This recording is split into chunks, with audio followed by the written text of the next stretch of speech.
Uh-oh, my computer just died. I hope not.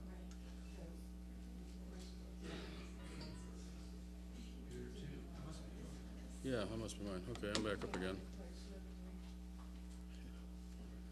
That would have been a disaster since I didn't have any backup notes to go with. All right, let's try this again.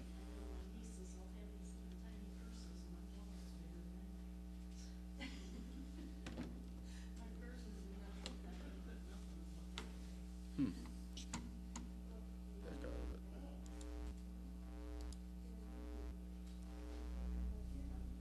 it. We all set back there, Mike? Should be, okay. Well, let's try this.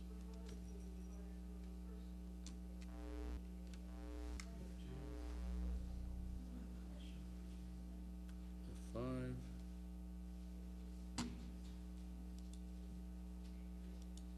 Start it over again.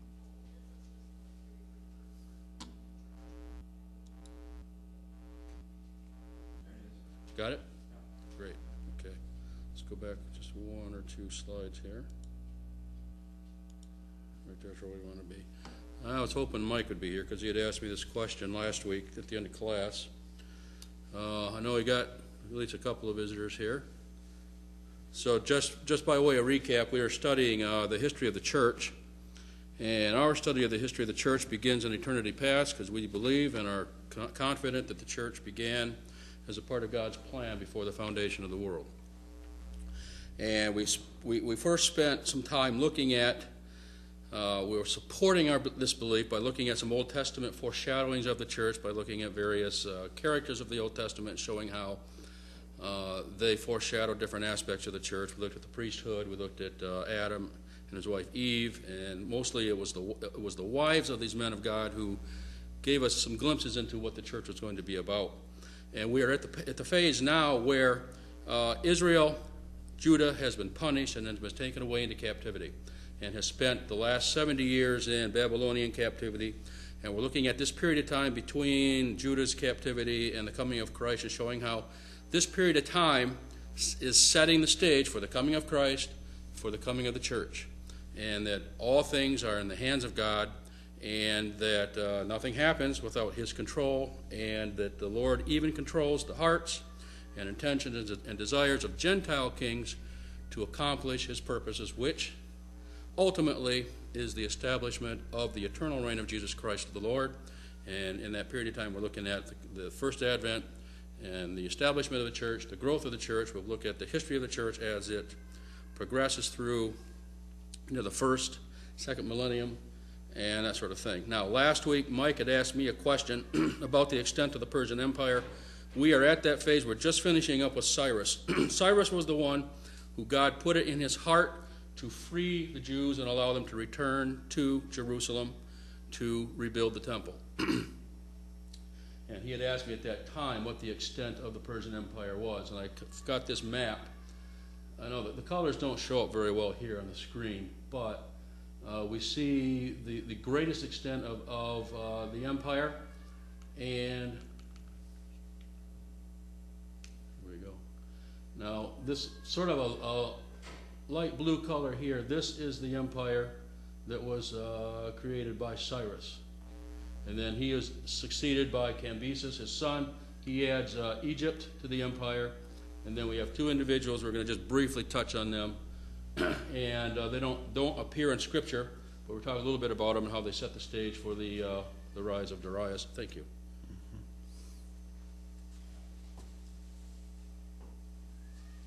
So under these two individuals, the Persian Empire declines a little bit and loses its luster.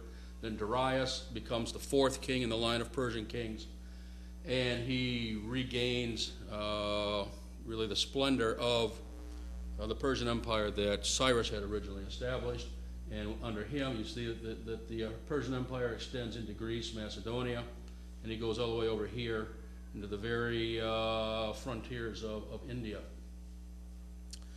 So this is, at the time, this is the largest empire known to man at this period of history. There's never been anything like it. It far exceeds the Babylonian Empire. And we are looking now at how the Lord has put in the heart of these various Gentile kings the desire to build, to allow the temple to be built, to actually provide the materials for the building of the temple, and how they encourage the building of the temple and threaten those with dire consequences if they impeded the building of the temple. So,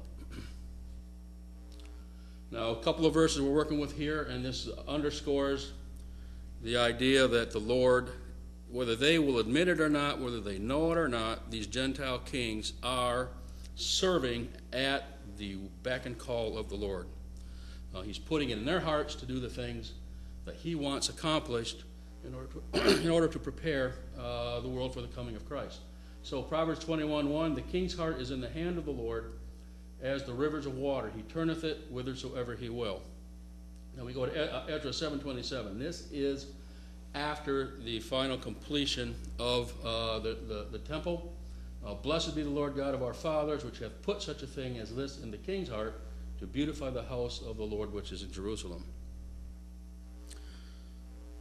So this is where we begin. And again, we're showing that Judah's captivity, her preservation and restoration, is really a part of God's redemptive plan.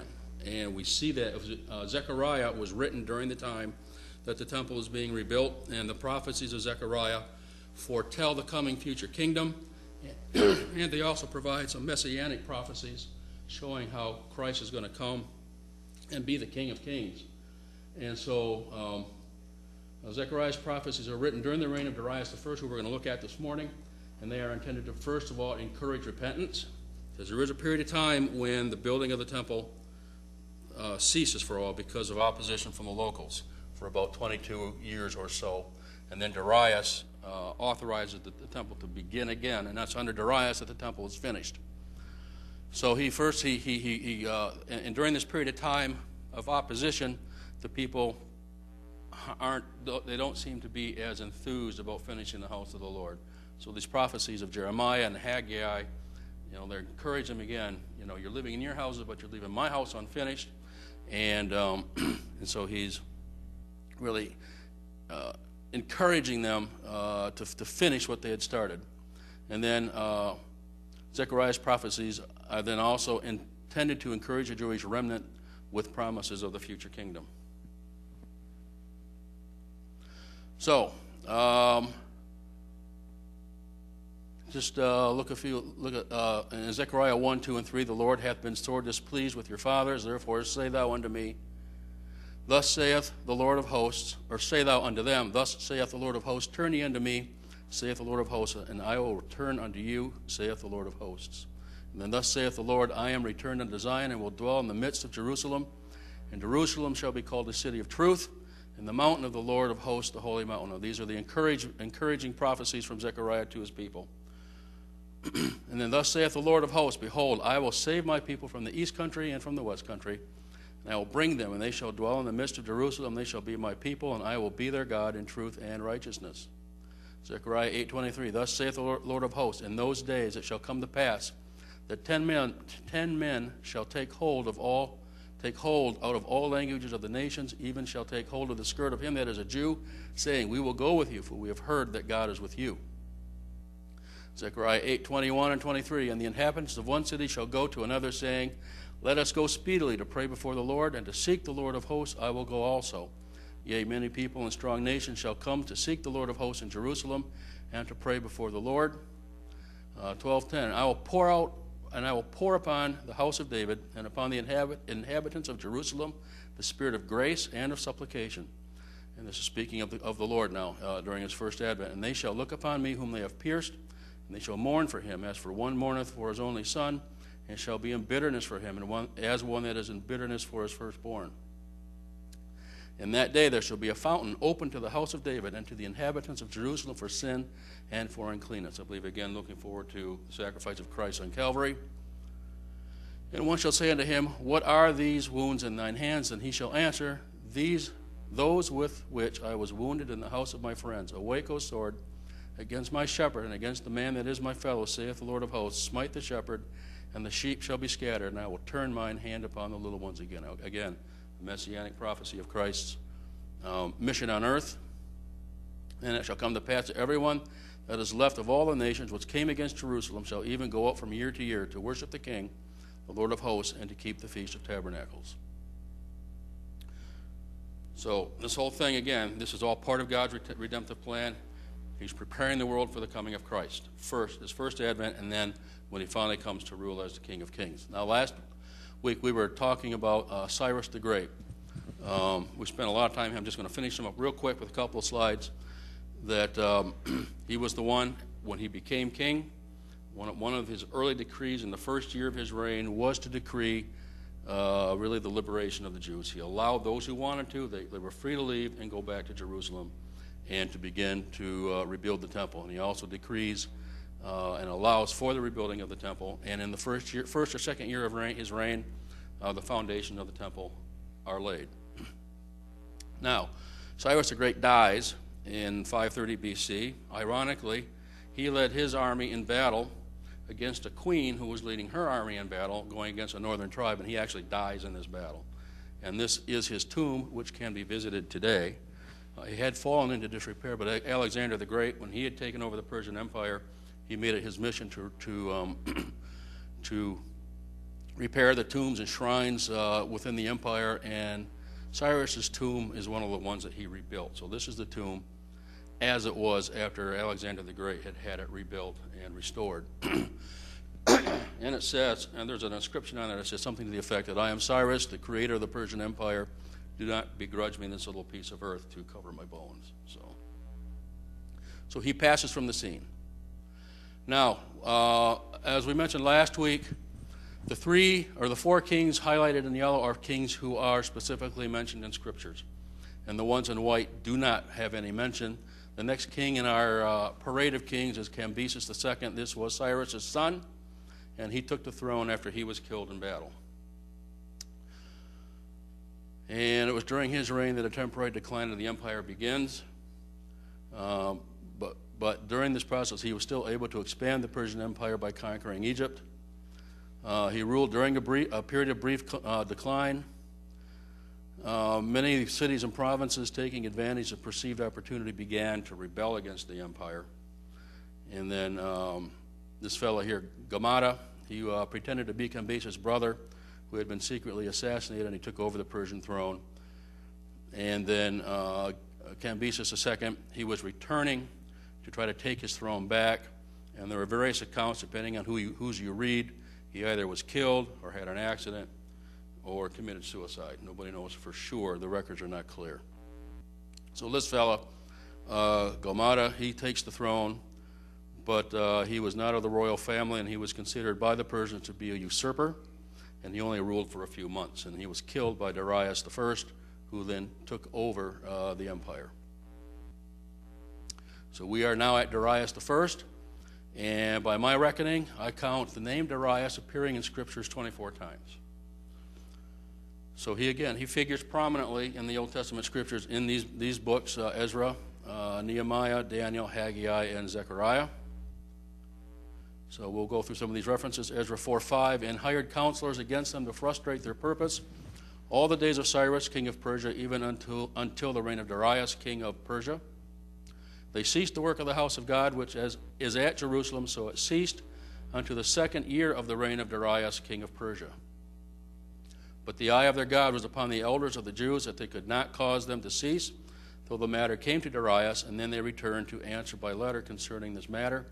The copy of the letter that Tatnai, governor on this side of the river, and Sheth-Arbanzai and his companions, the Apharsachites, which were on this side of the river, sent unto Darius the king. They sent a letter unto him, where was written thus, Unto Darius the king, all peace. And the God that hath caused his name to dwell there destroy all kings and people that shall put their hand to alter and destroy this house of God which is at Jerusalem. I, Darius, have made a decree, let it be done with speed. And then Tatnai, governor on this side of the river, Sheth-Arbanzai, and their companions, according to that which Darius the king had sent, so they did speedily. And the elders of the Jews builded, and they prospered through the prophesying of Haggai the prophet and Zechariah the son of Iddo. And they builded and finished it according to the commandment of the God of Israel. and according to the commandment of Cyrus and Darius and Artaxerxes, king of Persia.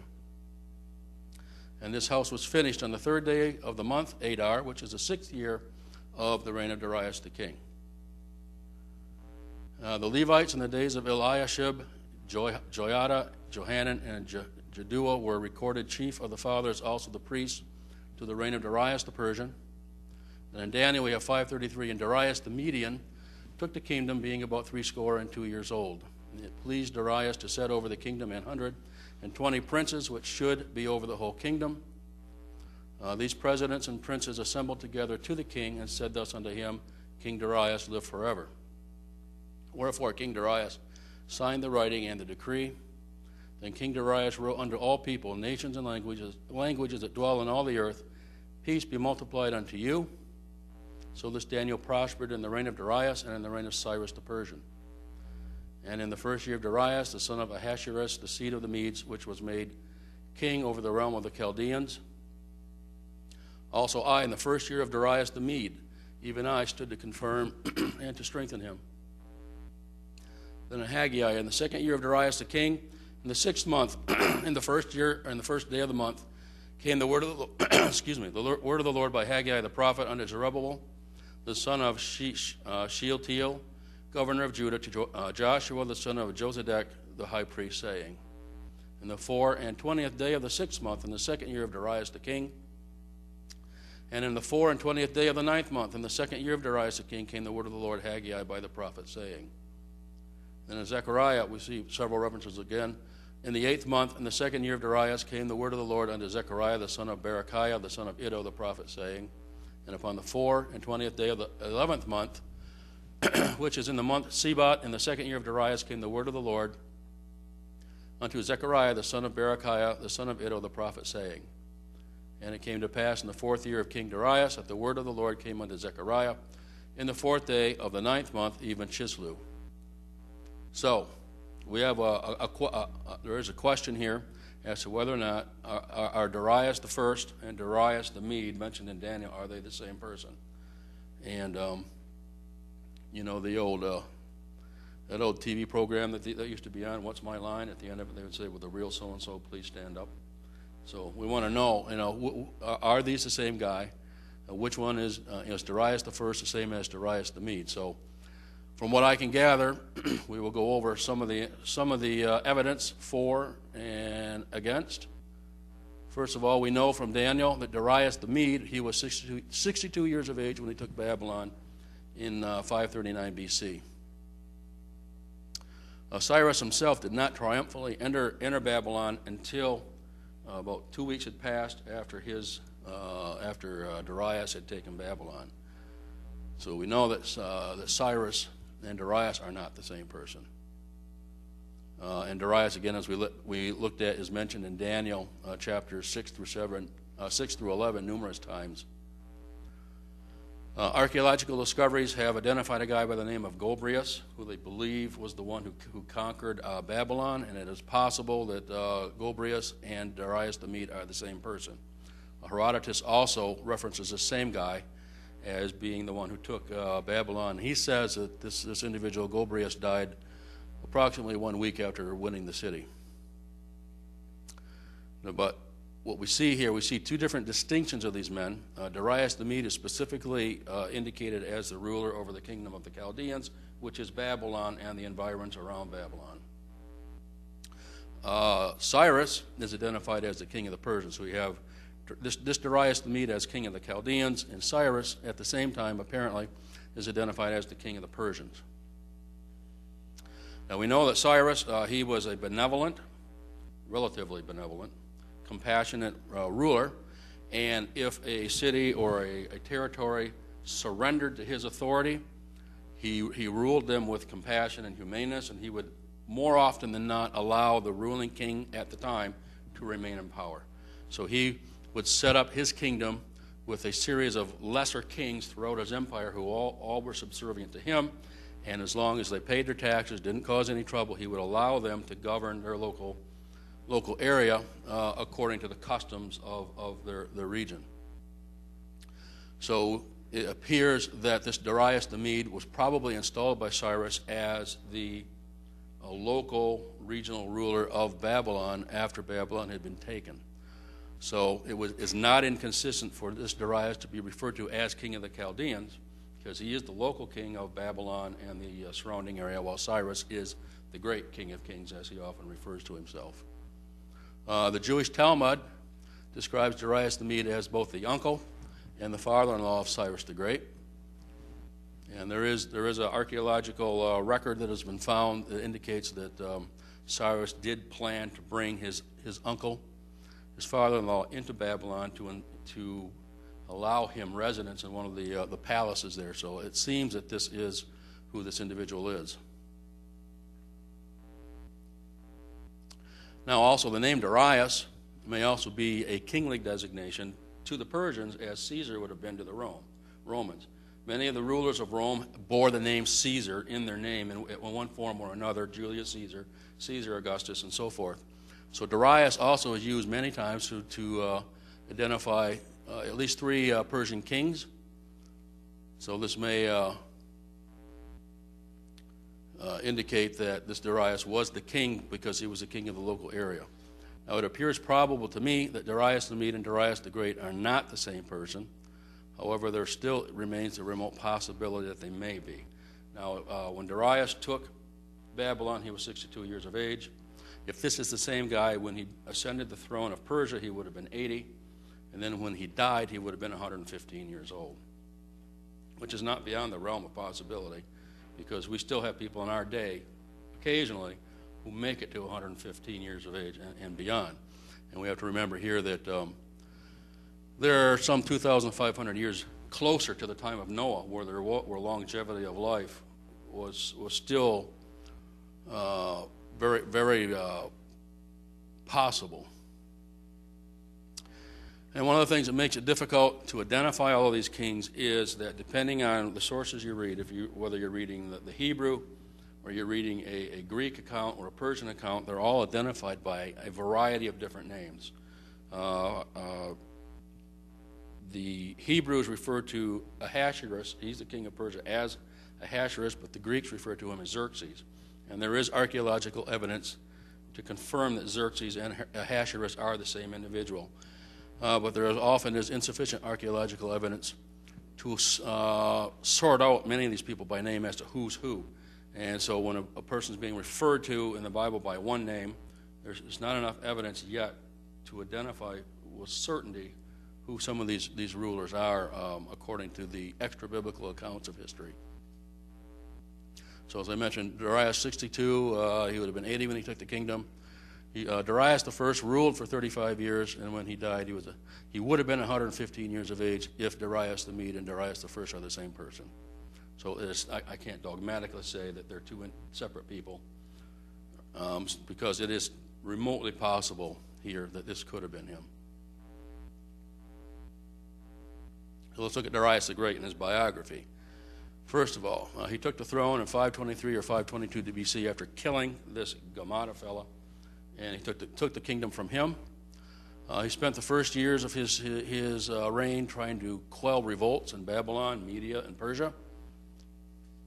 And after a long siege of Babylon was taken and her rebellion put down, and Herodotus indicates that 3,000 of Babylon's leading citizens were crucified as a warning to other potential rebels.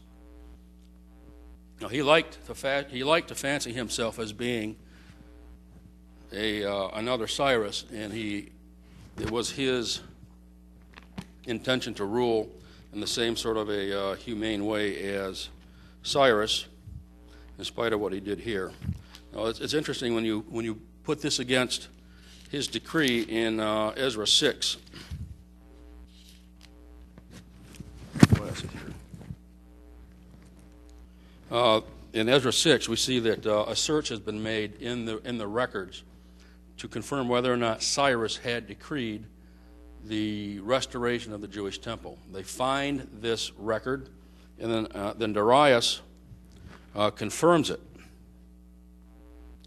And we'll start with Ezra 6:4. Now therefore, Tatnai governor beyond the river, and your companions, the Apharsachites, which are which are beyond the river, be ye far from thence. Let the work of this house of God alone. Let the governor of the Jews and the elder of the Jews build this house of God in this place. Moreover, I make a decree, what ye shall do to the elders of these Jews for the building of this house of God, that of the goods, king's goods, even of the tribute beyond the river, forthwith expenses be given unto these men, that they be not hindered, and that which they have need of, both young bullocks and rams and lambs for the burnt offerings, and of the God of heaven, wheat, salt, wine, and oil, according to the appointment of the priests which are at Jerusalem, let it be given to them day by day, without fail, that they may offer sacrifices of sweet savors unto the God of heaven, and pray for the life of the king and of his sons. Also I have made a decree, that whosoever shall alter this word, let timber be pulled down from his house, and being set up, let him be hanged thereon, and let his house be made a dunghill. And the God that hath caused his name to dwell there destroy all kings and people that shall put to their hand to alter and to destroy this house of God which is in Jerusalem. I, Darius, have made a decree, let it be done with speed. Then Tatnai, governor on this side the river, and Shethar-Boznai, and their companions, according to that which Darius the king sent, so they did speedily. And this is after Darius has punished the residents of Babylon for their rebellion with the crucifixion of the 3,000 leading citizens. So these two men, who I'm sure hated the Jews, you read here that they obeyed the king's command speedily, because as much as they hated the Jews, I'm sure that they hated being crucified more. So they followed the king's command and did as he ordered them to do.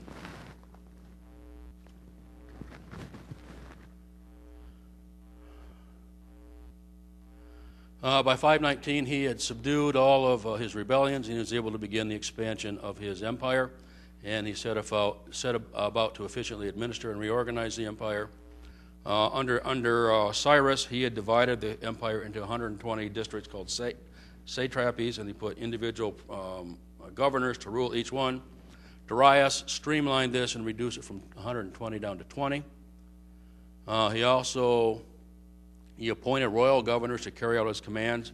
In every province that he had, he would appoint a governor, but he would also put a military leader there as well. And he was to be the eyes and ears of the king to make sure that the local governor did as he was supposed to do. And if rebellion was afoot, Darius would know about it, and he would take action against the potential rebels. Last week we talked about the royal road that stretched from Susa all the way to Sardis, a little more than 1,500 miles long. He improved upon this, and that old saying, Mike, you're the postal guy. What's the saying of the post office? Neither rain nor snow nor sleet shall stop these guys on their appointed rounds. Well, that's Herodotus talking about the couriers that Darius established. He established this very efficient postal system where he put a way station every 14 miles along this 1,500-mile road. No rider rode more than one whole day at a time, and they were constantly changing horses and changing riders every 14 miles. Now, it took a camel caravan about 3 months to travel the length of this road, but these guys could pass a message in relays from one end to the other in a week, which is remarkably fast back in those days.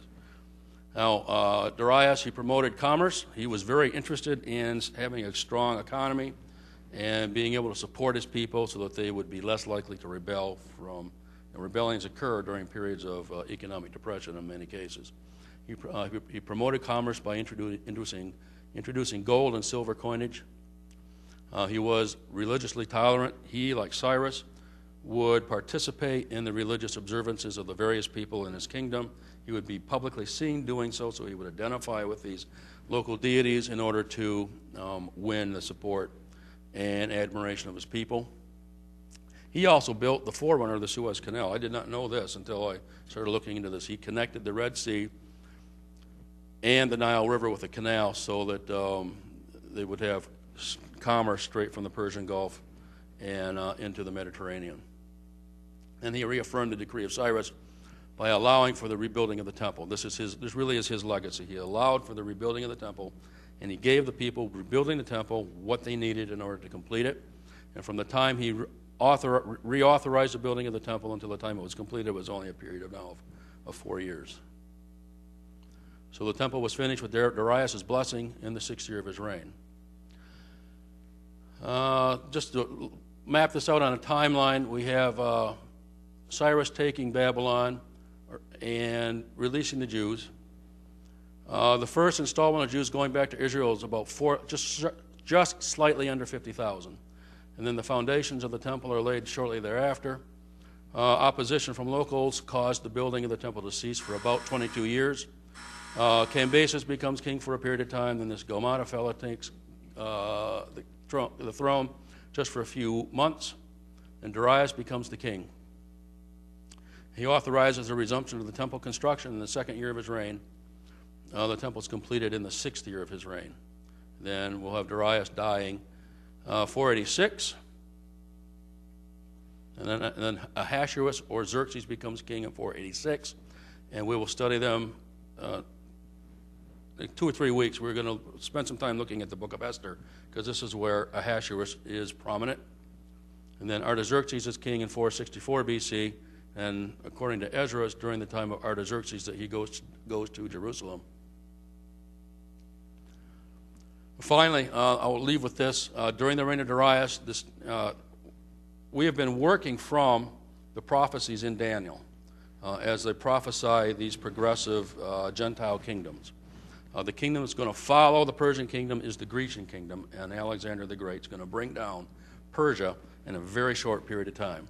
But the chain of events that's going to lead to this begins under the rule of Darius I, and we're going to have 150 years now of conflict between the Greeks and the Persians.